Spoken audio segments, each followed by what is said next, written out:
Hello and welcome. Our top story is from Benin, where the government has foiled a coup attempt.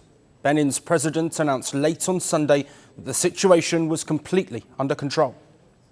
I would like to assure you that the situation is completely under control, and therefore invite you to calmly go about your activities, starting this very evening. Security and public order will be maintained throughout the country.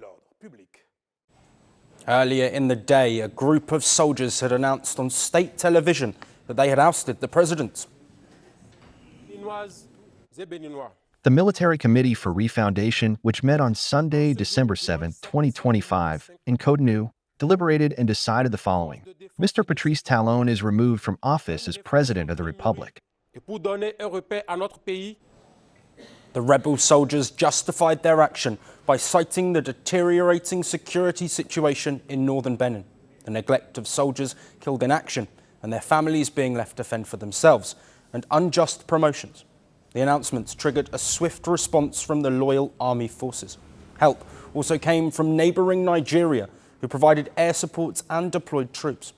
President Bola Tinubu's office has confirmed the military intervention in Benin.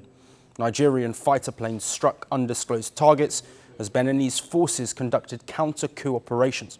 The West African regional bloc, ECOWAS, also stepped in. The bloc announced that troops from Ghana, Ivory Coast and Sierra Leone were also being deployed to Benin to help the government preserve constitutional order. Reportedly, around a dozen soldiers have been arrested, including rebel troops. The French embassy in Benin reported gunfire near President Talon's residence in Cotonou. It is the economic capital of the country. The rebel soldiers could neither take Talon's residence nor the presidential offices. Yet the incident has disturbed the people of Benin. I was scared. I was really scared. The way the gunshots sounded, I was afraid and I ran away. My first reaction was fear. Total fear. I told myself, for so many years, we never heard anything like this. It was only our parents who told us stories about those times, about what happened back then. And today, I felt like I was reliving what our parents experienced in those days. And people in Benin are worried about the country going down the same path as its neighbours. West Africa has experienced a number of coups in recent years, including Niger, Burkina Faso, Mali, Guinea and most recently Guinea-Bissau. Benin's political history has been marked by several coups and attempted coups since its independence from France in 1960. The latest coup attempt comes just a few months before Benin's presidential election. The April elections will mark the end of the tenure of President Talon, who has been in power since 2016.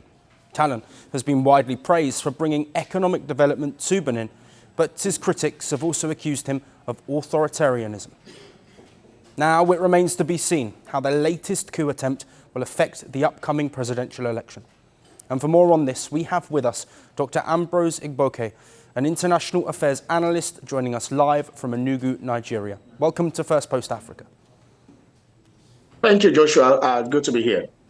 How damaging is this coup attempt for democracy in Benin, especially with these elections so close?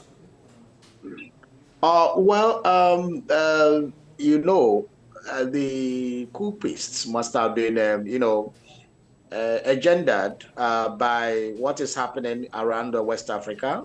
You mentioned earlier these countries that have experienced coup d'etat between just 3 years. And many of them have succeeded, except the one that happened recently, that of Guinea-Bissau. So they must have been emboldened by those developments and try their luck to see if it will work out. It's a very disturbing development for the West African region. It is not good for the stability of the region. Because the region is trying to experience what it did between 1960 to 1970-75, where the civilian or democratic governance that were put in place during the independence of most of the countries was hijacked by military, soldiers and personnel. It happened in Nigeria on 15 January 1966. It happened in Congo. It happened in Ghana. It happened almost every part of Africa, where military personnel took over governance. But Africa gradually started, retracing a step over the years, especially the West Africa region, where the, civilian administration started coming back. Unfortunately, some of these military boys want to start again and bring back what the dirty happenings of the 1960s. And this must not be allowed to happen. And that is why ECOWAS has always stood and said, condemned all the coups. That coup is not the answer. Good governance is the answer. But on the other hand, some people have also accused ECOWAS of, accommodating civilian coup, what they call civilian coup, where we have sit-tight presidents that kept changing the constitution to elongate themselves in power. And that has been the mix of reactions in West Africa as a whole, that if ECOWAS speaks against coup d'etats, ECOWAS must also speak against civilians in democratic settings who keep changing the constitution to elongate and perpetuate themselves in power. That, for them, is also a civilian coup. Yes, and Ambrose, Nigeria have stepped in to stop this coup. Why is Nigeria involved, and how pivotal is the nation for that regional stability? Nigeria has always played a major role in African stability. In the 70s, I remember that Nigeria stood against the West and aligned with the Eastern Bloc, where we, as a country, Nigeria supported the fight against apartheid regime in South Africa, where Nigeria was instrumental to granting asylum to a lot of the members of ANC who were fighting the white supremacists then. And Nigeria also were involved in the tactical war in Rhodesia, those days now called Zimbabwe.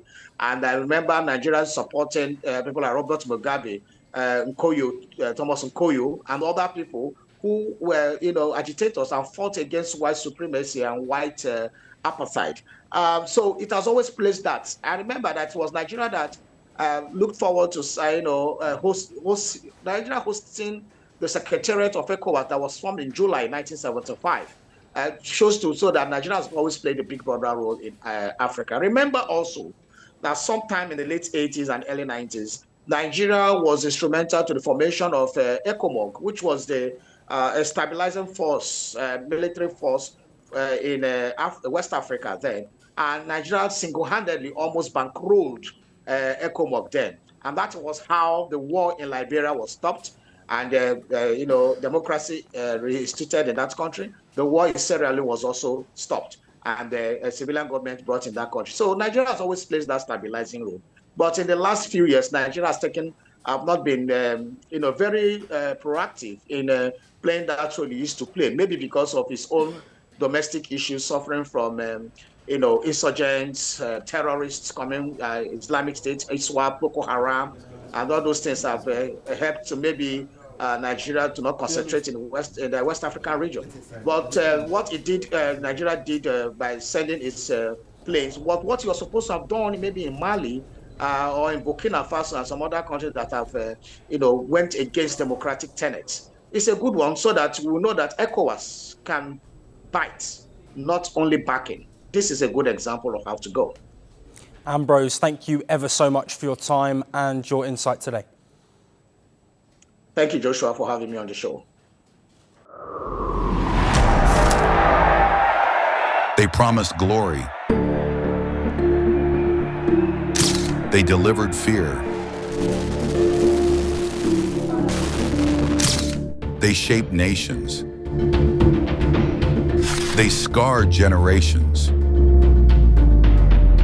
From brutal purges to propaganda machines, from stolen power to violent falls from the throne. Welcome to The Dictator, a series that strips away the myth and then exposes the men behind the tyranny. History remembers their power. Firstpost reveals their truth.